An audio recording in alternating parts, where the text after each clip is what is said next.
We are live. We are live. We are live. We are live. So, hello and welcome.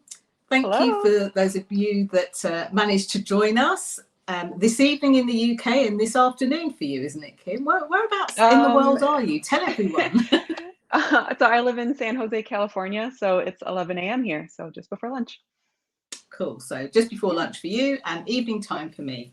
So, for those of you that are watching this, you will notice that I will often look at you and sometimes I will look over here. Just to explain, the only reason that I'm doing that is because I am looking at the Facebook group in which this is streaming. And if you're watching this on the replay, of course, you will get to see this likely on my YouTube channel as well. So please don't think that I'm just like doing something else.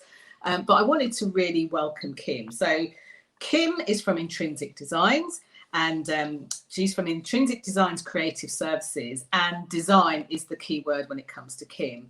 You know, she's a graphic designer and she has got years and years of experience of this, and in more recent years was the person behind my lovely new brand, which I love so much I could literally lick it. So I'm not even exaggerating on that. But Kim really helps mentors and coaches and people who help people. So what she does is she helps your brand to stand out, so that more people know about your brand, what you do, and that it represents you. So if you are watching live and you want to ask Kim any questions as we go through, please type them in the box below. Know that I am also looking in the comments here. I'm trying to find how it's streaming live. I think I just need to click on the button, but I'll work that out. And I will take any questions and ask Kim. So do let StreamYard that we're using today show your name so that I can address you and call you by your name. But without any further ado, we are going to really dive into this interview. I thought it would be really important, and I thank you for the love there. I thought it'd be really important to share this with you and share a few nuggets about design. But I'm going to start by asking Kim a few questions. I mean, the first question is almost like the obvious question, but not the obvious question. And the first question is, how did you get into design? How did you start this journey? Yeah. Well, first of all, thank you for having me. And what you just said, so good I could look at. I mean, that's like, I should just use that as my new marketing line, right? So I love it. But anyway, so for me, like you mentioned, I do have a background in graphic design. So I spent over 10 years as a graphic designer and art director at advertising agencies and in the corporate world, working in marketing departments. And so I worked on a lot of different brand campaigns. I was originally living in Michigan, so it was like local companies or even national companies that I worked on. But then a few years ago, I kind of I hit a wall. I wasn't happy. I wasn't feeling fulfilled. I wasn't feeling excited. People would say, like, when you say you're a graphic designer, they're like, oh, that's just you could just create things and you have so much fun all day. And I'm just thinking, like, I'm not, though. I'm not feeling that connected to it. And I just felt like I was helping companies make money and not really helping people directly. And I've always also had a strong interest in health and wellness and self-improvement. And at that point in my life, it was I was unhappy, both professionally and personally. And I was coming upon my 35th birthday, and it was like really weighing heavy on me that like my 35th year has to be different. Like it just, it's just something like when you're little and you think about being 35, like it just, so I really started to dive inward and I was doing a lot of work on myself, and at that time I already been plant-based for a while, and I really loved learning about plant-based. And I met someone who was a health coach, and I was like, oh wow, I never knew about that. And so I kind of started looking into that a little bit. And what kind of like the universe kind of aligning for me was that the company I was working for decided to sell, and so we were given a severance. And we ended up I kind of was like, well, if not now, when else? Like, this is the moment, like the universe saying this is your moment. And so I ended up going into a health coaching certification program, and I did that, and I dove into my business. I really wanted to start my own business, and and, started going to different, business courses and kind of doing all the things you do to help build your business. And just something wasn't feeling aligned. And I've been doing obviously my own design stuff. And so I had all these coaches that I started meeting, and they're all like, who did your logo, or who did those worksheets for you? And I'm like, oh, I did. And I kind of say I have this background in design.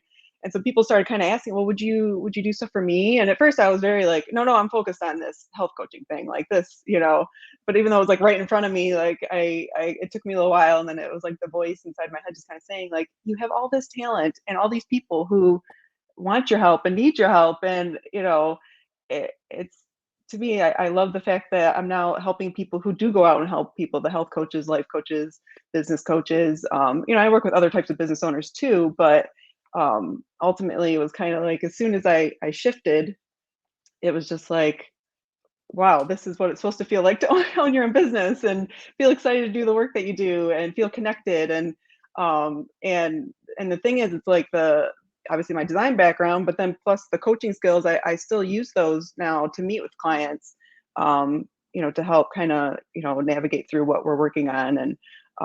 And so it kind of was, like I say, like the necessary detour to get me to this point. Because had I wanted to start my own business when I left the corporate world, it would have been like, I've just been kind of doing anything for anyone. It would have been a lot harder. So yeah, it was kind of a interesting path to get me here, but one that, I've met all these amazing people along the way, and that I never would have. So yeah, it's definitely kind of an interesting journey I've had. That's a journey, and it's interesting because it shows, I think many people that start businesses or go into business believe that there's one route, one path. You start it, it works, it does everything else. I think it would be really great to share with the listeners, and I want to say hi to Cassandra, who's joined. For some reason I can't tag you on the computer, so I kind of gave up trying to do that, but acknowledging you and saying hi and thank you for the love. I think it would be really interesting to just give a bit of background about your love of plant-based, because even though it seems like it's got nothing to do with what you do, I think the story behind that is really great as well. What made you decide to be plant-based? Yeah, and the funny thing is I grew up on a farm, and we raised animals for the meat. So the fact that I'm now plant-based is kind of just, if anybody could go plant-based, it's me. Sorry, my phone. And so so I ended up, I just started, I've always been interested in health and wellness. Like in college, I definitely was, kind of going in that route, a little bit of science and kinesiology. And ultimately I went to the creative route, but I always was like learning about, the body and learning about health and wellness, and, trying different, I struggled with my weight. So I tried different things, and I really just got like grossed out eating meat and cooking with it. And I was just like, well, if I'm not going to eat this, what am I going to eat? And as I dove into it, it was just like all this information that I learned. And it was just kind of like that I had no other, like there was no other option for me. Like now that I knew what I knew, and just I started feeling so much better. And I do think it's like kind of on that journey of like feeling more connected to myself. And yeah, and just, it was, the thing that led me to this point. And obviously, yeah, I'm still very, very connected to being plant-based and advocating for it. And so yeah, thank you for asking. I love that. So I'm curious to know, and I'm sure people watching this will be curious to know, you went through a journey of doing the corporate stuff and designing for them, and on the way kind of through, you did this coaching and you considered the plant-based stuff, and you ended up landing on what I feel like is really your zone of genius, the design piece. Yeah. And you had all of these other experiences along the way. Do you ever find that when you're consulting with clients on their design piece that you are able to draw from those coaching skills? Oh, yeah. I mean, to me, like, even though I learned the coaching skills to apply to, health coaching, they really are, skills that are usable in a lot of different areas. And so, when I look back in my corporate career, we always had a in-between person that was presenting things to the clients. I occasionally did, but most of the time it always went through someone who's not a creative person. And so them coming back to me with the feedback, and I'm like, well, did you ask them this or did you do that? It's like, I need more information. If we could have a conversation, it would help, because and because things are getting kind of lost in translation. But and so now that I get to meet with my clients directly, and that's one of the biggest things, is I always schedule time like over Zoom to really meet face to face, so they feel seen, they feel heard. And yeah, and so I'm able to kind of use those coaching skills to dig a little deeper, and really make sure that we're coming up with the best design for them. So yeah, I think, like I said, everything happens for a reason, and so it definitely is added to my ability to work better with my clients. Excellent, I love that. So I know that in the blurb, when we talked about sharing this, we talked about some things that you could share. So, like, what if you could share the first of a few steps? So what's the first kind of thing that you would say when it comes to really having a good brand design, for example? What's the first tip or piece of advice you would share?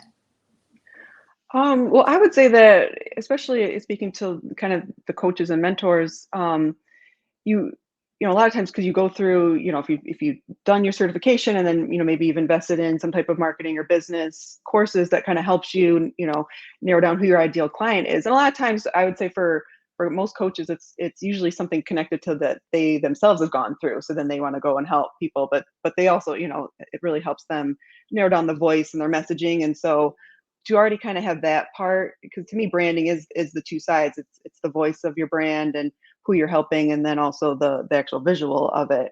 So having like a strong sense of who you're helping, and why you're helping them, and how it helps me. Or if there's anything that really you feel connected to, just because that way I'm able to then make sure that your branding is actually visually representing what you want for your business. And I'm the type of person where even if I think I kind of know about something, I go and I do research. I'll make sure that, I'm always trying to think like, okay, what are other ways to look at this in a visual perspective, like to make sure that it's really representative in a, like a unique way to that person. Yeah, no, I love that. And I guess, to me, I get excited about this, and I've come to know a lot more about your work and what you do. But I guess we need to talk about why is a professionally designed logo so important for a business owner? A lot of people think they get it, but they don't really understand the importance of it for their own business. So why would you say that is? Well, I would say there's kind of like two sides to that answer. There's kind of like the technical side, and then the actual visual side. So the technical side, because obviously these days Canva has really blown up, and I think Canva is great for business owners, and I get the interest to use it. And to get a little technical, so with Canva, that program, it's a what's called a raster-based program, and so things are built with pixels. So just like Photoshop, so if you hear people say like something's pixelated, it was a picture, it was blown up too big, it's all pixelated, it's blurry. So that's what's going to happen to your logo if you have one that's been designed in there, because a professional will be using an actual what's called a vector-based program, like Adobe Illustrator, and that way it's mathematically derived, and so you can blow that up to any size. So if you're going to go to be speaking on a stage and you're going to have it on a banner behind you, or if you want to create merchandise, or if you're putting on a jet one day, you never know. You want to make sure that it's going to be crisp and clear. And so for that side, it's important. And knowing, like, when I create a logo, I always make sure I include a style guide that really explains, here are all the different logo files you're getting and which ones you should be using where, whether you're printing something or using something online, to make sure that you have, that understanding, whether it's you're doing it or if you have, like a team that ends up working with you, they know what to do. So that's kind of the technical side. And then can I just say something on that technical side of that, which I think is really important? And so earlier this year, and not for the first time, I was asked to submit some bits and pieces for an an interview I was done in a trade press. Mm-hmm. So people will often ask you whether it's a podcast, whether it's an interview, whether it's trade press, whether it's a magazine, you know, maybe you want to be on Huffington Post. A lot of people will say, well, what do you need from me? And they'll put over their, you know, their bio and all of that kind of stuff. But one of the things I think gets overlooked the most is when you hand over your logo, you really want a logo to be proud of. So from a personal perspective, why a professionally designed, you know, logo was so important for me was when I'm handing over stuff to the press, you don't want that cringeworthy moment where they come back to you and say, oh, have you got it in another type of format? Because the format you've given them is the one that you've knocked up on some sort of online program. And when they try to use it in their publication, you know, online publication, print publication, on their banner, you know, put it within their branding, think telesummits and talks. You don't want to be that business owner that like sits there and either has to try and go back to whichever platform you use to design it and try and work out what it is they need, because, you know, a lot of us don't have time for that. Mm-hmm. So that's just like one real example. And I found, it's kind of like you don't know what you don't know, but I have found since having my more professionally designed logo, it's just been an absolute eye-opener. You know, since you've designed my logo, I've been on numerous podcasts. I've been on telesummits. You know, I'm allowed to say I'm going to be getting an award next month at the House of Commons. Congratulations. So excited. You know, and I have no, you know, with all the things to think about, I have no like worries or concerns about, you know, when they put my name up, if they were to use my logo, will it be pixelated? If, you know, if the trade press for that particular sector, if they come back to me and say, you know, oh, can we just have a photo and a logo?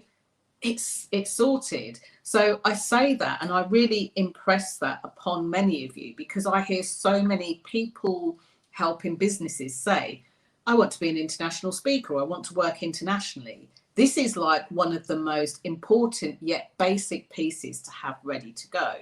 So if that's you, even if you've been doing it for a few years, I've been doing this for 11 years, you can always kind of reach higher, aim higher, go better, so that you do have that professional look before you've even thought of anything else. So even though that might have sounded technical, and I always think it's really funny when you talk about raster base, because I think I know Rastafarian, but I always forget what it actually means until I have these conversations with you. So there's the raster base, vector based, and you also talked about a style guide. So before you go on to the other side of why it's important, for anyone who is new to this, or maybe, you know, their zone of genius isn't in design and is in something else, do you want to just quickly talk about what a style guide is? Yeah, so a style guide. So I'll put your logo on top, and then like any colors that have been used in it, I give you all the different color codes. So to get, again, more technical, like CMYK is for print and RGB is for web, or there's also hex codes. So I make sure that all those are included, and explain, you know, I have a little explanation so that you know, you don't have to go look up what are these what letters mean. And then again, the different file types, because there are several different, some that should be used for print, some that should be used for web, some that might have like a transparent background, some that don't, you know, and I always also will do, when I do your logo, I always look at the reverse option. So like what it would look like on a dark background. So I give you those files as well, and just to make sure that you know what to use and where to use it. And especially if you're someone who eventually looks at possibly like building a team, you know, if you have a VA who, you know, has some design skills and you're going to have them do some stuff, you just hand them the style guide, and then they know the color. Oh, and the fonts too. I forgot to, I'll include any fonts that, and, you know, that could be used along with your brand. And so that way that person can just jump in and they know, you know, here's your brand look. You don't have to worry about them using the wrong shade of red or the wrong shade of whatever, or the wrong file somewhere. So yeah, just kind of, that's a bugbear of mine. So I can see it if someo's done something. I'm like, Did you use my code? I don't know. Maybe I've got weird eyes, but I'm like, No, that looks a no. bit orangey. Yeah, no, definitely. When you know your brand, you know when it's not your brand. It sticks out. And so do Yeah, other people, actually. right, So do other right. people. So I rudely interrupted you because you said there were two Oh. sides of why it's important. One was the more technical side. What was the other side? Well, yeah, well, the other side is obviously the visual side and kind of what you were talking about with if you're doing podcasts or you're doing telesummits or anything, you have to send someone your stuff. If they're promoting it to their audience and they don't know anything about you, you know, you want to make sure that it's really representative of who you are and you feel really proud of it, like you said. And, you know, it's not just, you know, like a templated thing, it's an actual design that you feel you know, really, really excited about and confident in, and, you know, will really kind of, you know, draw some attention to it. Mm. No, I love that. I love that. Hopefully that has explained, but if you're watching this live and you've got questions, don't be shy. Do type them in the box Yeah, please do. below because we'd like to do that. I guess the second question that I wanted to ask was, how does your brand to you, how does your brand design convey value? How would you say that is? Yeah, and I mean, I definitely would say it conveys value and it adds value, especially if you have maybe like a program that you're trying to sell, you know, because you could, you know, do logos for your actual overall business, or it could be for a program, like, or if you're just doing like an online, you know, self-study course or something where you really want it to just look, you know, nice and cohesive and you know because a lot of times we look at like the bigger gurus in the industry if you're in like the coaching and you know speaking space and you probably you recognize their brand, you know, sometimes you don't think about it, but and that's I think one of the things about like good design is that you notice it but it's not sticking out to you because if it was bad it would kind of stick out to you, but Mm, it just kind of raises that level of professionalism of having it be cohesive and having it really representative of you and your program and your business. mm, And so that way it really does kind of it shows the value, you know, that you know that way you can not just look professional but you feel professional, you feel like what you're putting out there is professional. mm. It's so interesting you say that. I know that you have got kind of a couple of really great resources, and at the time of filming this, we are in the Visibility Vibes Tribe Facebook group. Mhm. So not only did we want to bring value in this discussion tonight, we also wanted to create something that's valuable for you. So a lot of the time, I think design or branding gets left to chance or left as a last minute thing.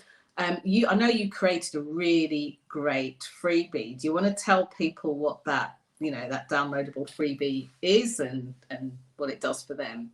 Yeah. So it's called your brand ID checklist. And so it's really to help you assess where you're at with your branding. And, you know, it is a checklist, so you can go through it. Either it's fillable or you can print it and go through it. And it just really helps you kind of stop and think about, you know, like some of these things that we've already been talking about. Like, do you feel, you know, if you have something that was created, do you still feel like it's really representative of who you are in your business?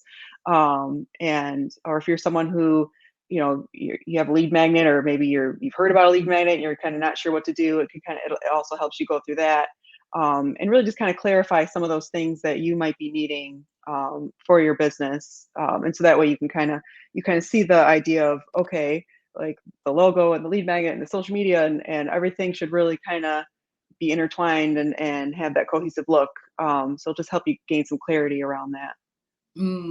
Yeah, really important. And if you're watching this and thinking, oh, I want to get that, I've just dropped the link in the chat below here. And again, if you're watching this on YouTube, then you'll see the link in the description below as well. And I love it because I actually went through this first. I identified my own brand piece. So Mhm. surely that must make it easier for you when you're designing that too. Mhm. So one of the other things is we said when we were talking about doing this, like, why should people even care about their brand design? Have you got any, I don't know, you might have any stories or or examples of people that you've worked with and why anyone should even care about their brand design? Yeah, well, I think, I mean, I think starting your own business, it is a scary thing. And I see a lot of, again, speaking kind of in the coaching and mentoring space, they invest highly in their certifications and in, programs that help with like their marketing and, the sales funnel and your business and all those things and your messaging. But then it's kind of that missing piece of the visual brand and, when you're putting yourself out there, that you really feel confident in it, and you've invested in yourself and you want people to then invest in themselves and work with you. Well, you want to feel really, like it's professional and it stands out and it really just, it represents who you are, and nobody else. Because really it's, you're finding your own space in what you do, and your messaging is unique, and so your branding should be unique to you as well. It's so, so true. And I'm just shouting out Queen Cass, who's joined us as well. That's funny because we had Cassandra Joliffe, and now we've got Queen Cass, who is the queen of self-love. And I know that when she's kind of speaking and she's written a book and all that kind of stuff, she has purple in her brand. And I would love it if you could get your hands on her brand. Her brand is gorgeous. Oh, nice. Really, So, so if any of you are thinking, if you're sitting there thinking, oh, I'm not sure that I'm not ready for a brand, let alone a rebrand or anything else like that. Seriously, the first thing that I would get you to do, like your next action from watching this, is to have a look at the link, and you probably need to drop it. She's saying she needs a revamp. Click on the link. All you need to do is put your first name in your email address, and you'll get an editable PDF. Yeah. It'll have a really great checklist on it. I'm not going to do a spoiler alert. And there's no shame in this game. Go through and just answer the questions honestly. From the time you've done that, I found that when I did it and I had the conversation with Kim, and I'm a bit of an old G now. I've been knocking around the block for over a decade. I nearly said over a century, but I don't know whose life I was talking about. Over a decade, So I've picked up things along the way, but this gave me ultimate clarity for what I actually needed, what I maybe didn't need, and what I needed to do next. So when I then went on I then had a call with Kim, again, to find out a bit more, delve a bit deeper. I think, even though I'm a bit talkative, I think it must have made it a bit easier than me clutching at straws and not really knowing what, or having any focus on it. So speaking of telephone conversations, I know that you also have put together a nice, a second kind of freebie, if you like, for anybody who's watching. They can talk to you. Do you want to tell us about that? Yeah, so it's a design clarity session, and so it's a complimentary call for 45 minutes. And if you've gone through the checklist, or if you even just kind of know, like I'm ready to go, it'll help. We can really kind of discuss where you're at and help get some clarity around what you might really need, for your business. And I definitely on these calls, I've had people who they want to show me what they already have. They kind of want, almost like my seal of approval, or do you think I need to change this? And ultimately it's not my place to tell you that. It should be, you really looking at what you have now and asking yourself, does this truly represent you? And does it make you feel proud and confident? And so, we can definitely talk through some of those things and just kind of see where you're at. And here's what it did for me, I just think that a lot of the time we get so kind of embroiled in what we think our brand should be. And I get it. For those of you that have ever maybe worked with a designer before, a bit like when you go to the hairdressers and you say, just take a little bit off. The next thing you know, you've got a skinhead or something. Some of you may have had experiences in the past with, some sort of like web design or brand design where you've gone in and you felt like the person hasn't really kind of understood you or got your brand. So the checklist enabled me to have clarity. The call it almost, if I'm honest, gave me that reassurance. And you said this right at the start, and I know you said it in your videos as well, about how people go, I'm a perfectionist. There's a reason that you're an intuitive designer. And I guess I could ask you the hardest question on the planet, which I don't know anyone would be able to answer, but it's like, how do you do it? Because you really tapped into your intuition and you just nailed what I could have wanted and more. Like, how do you do it? I know it is a hard thing to describe, because it truly is very intuitive. That's why, and I was telling a friend of mine that, and she was the one who kind of said, oh, you should call yourself an intuitive designer. And I was like, oh, I love that. Because I knew, like, that's the funny thing, is I always do several, options for logos. And when I knew which one Jenny was going to pick, and usually, and this happens often with people, and it was almost, and it was one of the first ones I did, so it was hard, because it was like, gosh, this is the one, but I got to do other options, but I just want to tell her this is the one. But I obviously always explore other ideas. But yeah, I mean, like I said, it goes back to some of that, the face-to-face meeting over Zoom, to make sure I really, talk it out, and dive into what what really connects them to their business, and why they're doing what they're doing, and who they want to help, and why. That just really helps me. And then I, like I said, I go into kind of, I'm always kind of thinking about it. I'm doing looking for inspiration, ideas. Like, I have a client that I've been working with, and she, so her coaching is based off of what's called IntelliKey. And that's the idea that, so she loves the analogy of an acorn has everything within it to turn into a beautiful oak tree, and how we ourselves, related to us, like we ourselves have the same thing to, become whatever we want to be. We have that potential inside of us.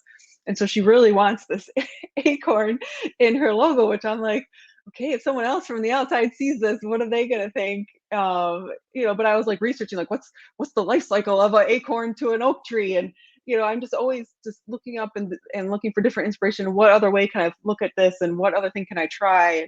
And it is a lot of, not even trial and error. It's just try and try. I'll, have several versions of the same logo looking kind of similar, but it's like, I always, okay, this is looking good, but let me copy it and save that. Let me try this. And then let me, so it's just like a constant, and then I'll walk away from it for like a day, and then I come back, and it's like, I have new eyes on it. And it's like, okay, like, oh, I didn't think about this last time. Let me try this. And it just kind of, something that may have been good and I could have sent it, gets even better. And so that's why, and I love that process. I love, just kind of that, having the idea, and just seeing it become better and better and better. And just, and kind of, like I said, knowing, like, gosh, I really think this is the one for them, like this, and then sending it, and having someone leave me a beautiful voice message that says how excited and happy they are. And so yeah, it makes me laugh, because it reminds me a bit of the days back in the day in my business, when I used to make these cakes. I used to make these like 3-dimensional cakes. So if somebody phoned me and said, oh, it's my husband's birthday, we're having a party, it needs to be for 6 people, he loves chocolate and all of these things. It was almost like, as they were speaking, I was still paying attention, but these ideas were popping in my mind. They didn't know what the cake was going to be like. And 9 times out of 10, the person they were ordering it for didn't know what it was going to be like. And it could feel quite scary, but there's an excitement. And you're right about the kind of intuitiveness of it. There's a moment where it's like a jumble of ideas, and then you get the idea, and then you get a few other supplementary ideas, and you're like, well, let's see, So I remember making a treasure chest chocolate cake for an 8-year-old's birthday, and it had to feed 80 kids. Oh my gosh. It was huge. I remember carrying it to the venue, and I thought that must have been the heaviest thing ever. Like, I was only taking it from the car to the venue, but it was so heavy. I was like, how many kilograms of icing are there in like this huge cake? So it really resonates with that whole kind of creative process, and it lands, and you kind of know. Yeah, Um, but it's hard to explain, but but I think a lot of people, I'm sure a lot of people watching are intuitive, so they understand. Like it's just one of those things that you yeah. know. And it's interesting because of the conversations we've had. If you are definitely, if you're a coach or a mentor, even if you're a consultant, if you're an author, that's, you hear people say coach, consultant, author, but the next layer of it is if you're empathic or a Hmm. self, proclaimed empath. If you are sensitive, if you are intuitive, you will get this, and you will really get this concept, and something will happen where you'll feel safe to hand the idea over to Kim, and she'll honestly, when it comes back, will make you feel like even more safe with what comes back. Yeah, So I just wanted to kind of put that out there. We were yeah. talking about this the other day. Have you noticed any kind of other interesting traits or characteristics of your clients that seem that, the clients that you've worked with, that you've seen like common denominators, just out of Hmm. interest? Yeah, I mean, I definitely think they like investing in themselves, self-improvement, and not only their business but themselves. That they have probably more of like a spiritual connection, but very like mindfulness and learning and growing, and also like appreciation for good design. I think that Mm, was the big thing we were talking about, that not just graphic design, but clothing or architecture, anything you just like you appreciate, beautiful things.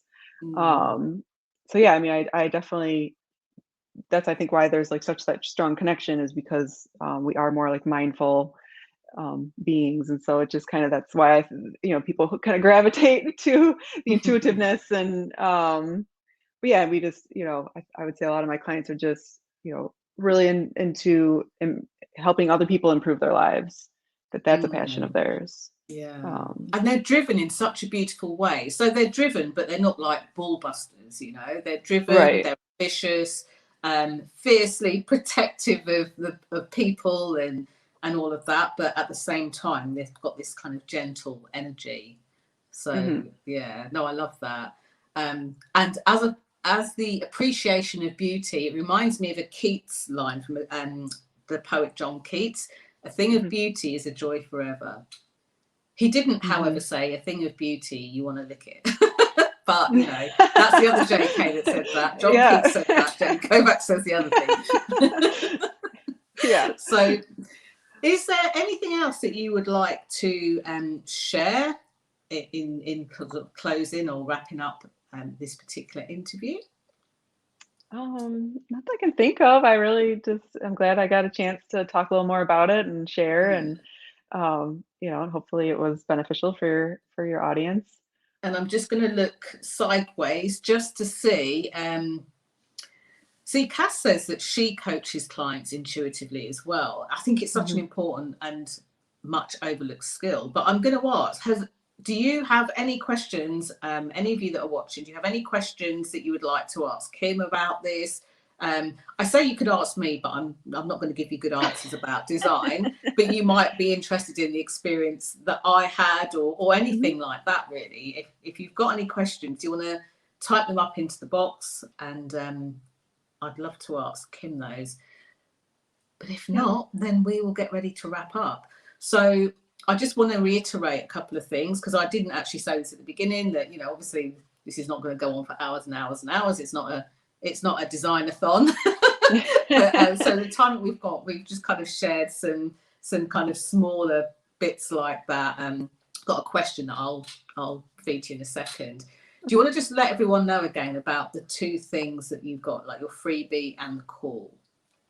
Yeah, so the freebie is your brand ID checklist. So again, it's something you can do. It's fillable, or you can print it, and it'll just help you gain some clarity around where you're at with your branding, and kind of assess everything. And then when you're ready to kind of take that next step, we can definitely book a design clarity session, and we can talk more about what it is that you actually need, and how maybe I could help you, with that. So I would Mm, love to help you. And one of the things I did kind of think of as we were going on is that, even though, when I send the designs, and I always, like I said, I'll send them like the day before we meet over Zoom. That way you have kind of a day to digest it all, and then we'll meet over Zoom. And I look at it as a very, co-creative, collaborative thing. It's not just I'm a designer, I know all. Like so a lot of my clients feel that too. Like they've said like, oh, I really felt like I could tell you, I wasn't sure about this, or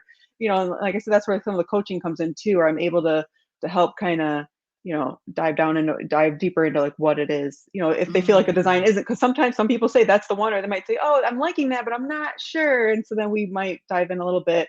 But I leave it as like an open space where, my clients feel comfortable to say, could we try this, or what about this? And I'm like, oh, because it's not all about my ideas. It's the two of us together making sure that it becomes what it should become. Yeah, I think that's a really good point, because when you sent me mine, you sent me a couple of different designs, and I was just like, oh my gosh, oh, I love them, and this is the one I love. And then I remember thinking, I like this one. I wonder whether or what it would look like if the font color. was it was more the color, swirly or less swirly, yeah. or so it was really good to explore that. But my heart, I think, was in the first one. But Cass has a really good question. She's asked, have you designed for luxury brands? Because she's interested in rebranding in that direction. So taking her brand more to a luxury place. Have you done that I'm thinking of like some of the corporate clients that you design for as well. Yeah, I mean, I worked for on brand campaigns that were national, here in the US. And really, again, it really goes down to like, if that's how, if that's one of your words that you're using is luxury, like, then I know how to interpret that into a design. And so I mean, hopefully that kind of that makes sense. And like, I had a client who said, I want this to repel the people who I don't want to work. Like it was very like, I want it to look a certain way. Like, so everyone kind of has their own thing that they bring to what they want their design to amplify. And I understand that. And so, going into like the luxury and high end space, I definitely get. And the thing that I can say, having been on the other side of this, is sometimes, so for example, in Cassie's brand, she definitely wants a kind of a luxury feel to it. There's something that Kim does in her designs. If you tell her that, the word luxury doesn't have to appear anywhere. People will just see it and feel it. Yeah, You'll feel it as the business owner first and foremost, but your clients will see it and feel it. And I think that's almost like the essence of the beauty of a really well designed brand, And I had to let go of my kind of inner control freak of do this, do that. I remember saying to you, I don't feel ready to let go of a change of my colours. But other than that, over to you, And it was so good. So, so very cool. Yeah, so like for example, Cass is saying I want it to be a whole vibe. Seriously, Cass, if you haven't seen the link, I'll put it in one more time for the freebie. Definitely get the freebie. It's like a one-pager type of freebie. Answer the questions and tick it off, and then have the call with Kim. Honestly, you'll be blown away. Yeah, and that way we could really dive into, when you say luxury, like, I mean, I know what luxury is, but like, what does it mean to you, to who you're helping, and to your brand? Because it's kind of the deeper meaning of it. Yeah, definitely. I'm looking forward to seeing what that could look like. Anyway, thank you so much for being my guest. Thank you for sharing the 3 keys that amplify your brand, because this is what this is about, amplifying your brand. And you don't always need to be the person saying, hey, I'm amplifying my brand. You sometimes do want the logos and the design around it to do the talking. And if I'm honest, I love Canva, but Canva can't do that for you, So this is not a slating of Canva. To our friends over in Australia, we love you, Canva. But when you are looking to really, increase your brand, have people, maybe you do premium kind of sales and you're high ticket, maybe you work with celebrities. It occurred to me today that in my past, I've worked with well-knowns, and a couple of my clients have worked with.